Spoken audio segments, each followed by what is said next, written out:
सिंध जे मुख़्तलिफ़ शहरनि में 23 मार्च पाकिस्तान जो ॾियारो जोश जज़्बे सां मल्हाए पियो वञे। कराची, हैदराबाद ऐं ॿिनि शहरनि में पाकिस्तान जे ॾियारे ते तक़रीबूं कोठाए रैलियूं कढियूं वयूं। हैदराबाद में पाकिस्तान जे ॾियारे जे मौक़े ते रैलियूं कढियूं वयूं। डिविजनल कमिश्नर नदीमुल रहमान मेमर जी अॻवानी में शहबाज बिल्डिंग खां पोस्ट ऑफिस ताईं रैली निकिती। रैली में सियासी समाजी अॻवाननि, सिधो स्काउट्स जे जवाननि शिरकत कई। बारे टाउन कमेटी जे मुलाज़िमनि अब्दुल हफीज़ वुगियो, वहीद वुगियो ऐं ॿिनि जी अॻवानी में रैली कढी। मटियारी में पाकिस्तान जे ॾियारे ते डिप्टी कमिश्नर सैयद मुर्तज़ा शाह जी हिदायत ते प्रेस क्लब ताईं रैली कढी वई। मीरो खान में समाजी तनसीब पारां स्कूल में तक़रीब कोठाई वई, जंहिं में 23 मार्च जे ॾियारे ते मुक़ररनि रोशनी विधी।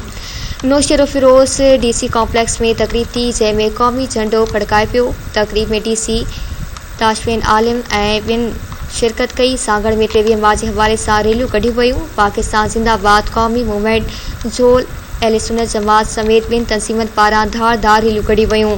रैली जी अॻवानी अब्दुल अज़ीज़, हिंगोरो, अब्दुल मनान ऐं ॿिया करे रहिया हुआ। सिजावल में 23 मार्च जी तक़रीब SSP ऑफिस में कोठाई वई। तक़रीब में SSP Syed Imdad Ali Shah, advocate Liaquat, DSPs, SHOs ऐं ॿिनि पुलिस जे जवाननि शिरकत कई। सखर में पाकिस्तान ॾियारे जी मुख्य तक़रीब सर्किट हाउस भरिसां वॉकिंग ट्रैक ते मुनक़िद कई वई। तक़रीब में वॾे वसी जे मामले में ख़ुसूसी Arsalan Islam Sheikh, commissioner DIG Sukkur, deputy commissioner समेत डिविजनल ऐं ज़िले अमलदारनि, सियासी समाजी शख़्सियतनि ऐं शहरियुनि वॾे अघ में शिरकत कई। तक़रीब में मुख़्तलिफ़ स्कूलनि जे ॿारनि टैबलोस पेश कया। बदीन जे GM खाना हॉल में प्रोग्राम कोठाए वियो। प्रोग्राम में रेंजर्स जे लेफ्टिनेंट कर्नल अख्तर बशीर ऐं डिप्टी कमिश्नर आगा शाहनवाज़ खान शिरकत कई। बाढे में क़ौमी अमन कमेटी बराए बैनुल मज़हब हम आहिंगी ए पारां अब्दुल्ला बिरोही, मुस्लिम जानी सारो जावेद जी अॻवानी में शानदार रैली कढी वई। गुफचाणी में मजलिस कायदे आज़म पाकिस्तान ज़िले नवाबशाह जे सदर कबूल गुफचाणी, अब्दुल हफीज़ गुफचाणी जी अॻवानी में ॼाम साहब रोड खां गुफचाणी प्रेस क्लब ताईं रैली कढी वई। खैरपुर में 23 मार्च जे हवाले सां मुख्य तक़रीब स्काउट्स ग्राउंड में मुनक़िद कई वई। पुलिस, रेंजर्स ऐं स्काउट्स जे रज़ाकारनि क़ौमी झंडे खे सलामी ॾिनी।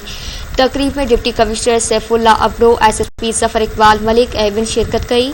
नवतेरो में 23 मार्च रिवायती जोश जज़्बे सां मल्हाए पियो। Shah Latif local government employees federation जी मरकज़ी अॻवान हाफ़िज़ मुश्ताक कुरैशी जी अॻवानी में म्यूनिसिपल कमेटी खां रैली कढी वई।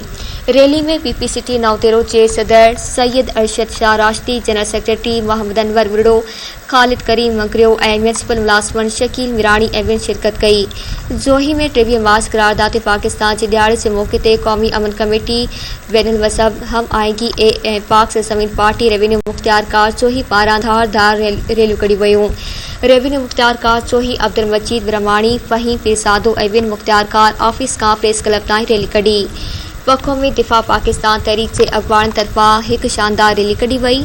रैली जी अॻवानी UC खैरपुर जोसो जा उहिदेदार मुख़्तियार मुगेरी, जहांगीर अबड़ो, आसिफ अली दायूं ऐं ॿिया करे रहिया हुआ।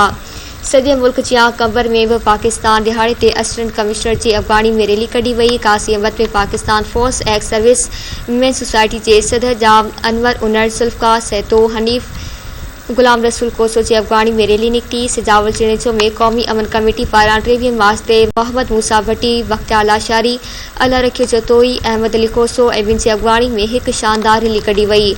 कोडेजी जे शाहिदा अब्बासी स्कूल में पुरवकार तक़रीब मुनक़िद थी। प्रिंसिपल गुलाम रसूल खान विड़ो ऐं एडमिनिस्ट्रेटर मुरीद हुसैन जी क़यादत में परचम कुशाई कई वई। पाकिस्तान ॾियारे जे हवाले सां शागिर्दनि ऐं शागिर्दियाणियुनि वॾे जोश जज़्बे सां तक़रीबूं पिणु कयूं। नसीराबाद में ह्यूमन राइट्स प्रोटेक्शन मुहिब वतन ऑर्गेनाइज़ेशन पाकिस्तान जे अॻवानी में यौम करारदाद ते पाकिस्तान जी मुनासिबत सां मेन इंडस हाईवे ते धारदार रैलियूं कढी वयूं।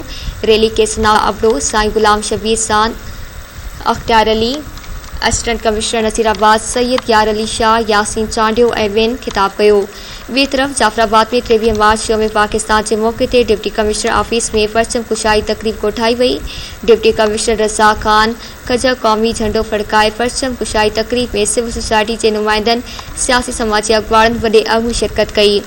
अॻवाननि ख़िताब कंदे चयो त अॼोके ॾींहं ते पाकिस्तान जो ठहराव मंज़ूर थियो, जंहिं करे ही मुल्क आज़ादु थियो। हुननि वधीक चयो त पाकिस्तान असांखे पंहिंजी जानियुनि खां वधीक प्यारो आहे।